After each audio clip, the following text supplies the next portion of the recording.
I I come from a culture where status and power are primarily achieved through gender, age, education level, and marital status, which none of which I qualify for. And so that means that I really don't hold any significance. Respect was demanded, especially towards elders and authority figures. And growing up, part of respect meant that I was really conditioned to neither challenge authority nor question the natural order of things. And as I grew up, I realized that I had to unlearn many of these things in order to survive and succeed in American culture. Um, as one of the few teachers of color in the district and in my school, I felt it was my responsibility to advocate for students of color, whether or not I wanted to, whether or not I was able to do it, because I understood their struggles, their loneliness, and their confusion of being different.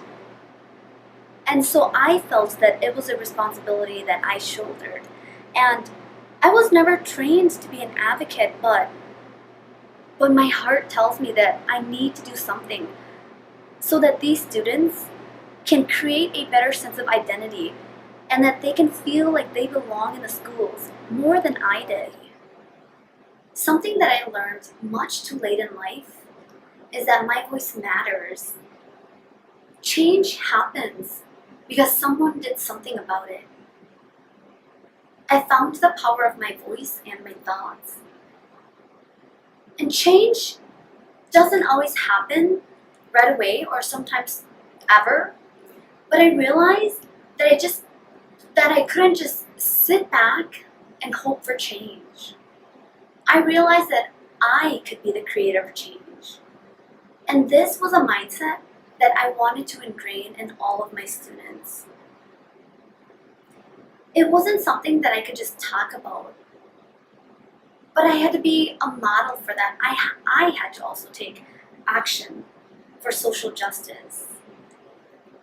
I believe in social change. I believe in social justice. As a kindergarten teacher, providing all-day kindergarten to all students was an issue that I strongly believed in.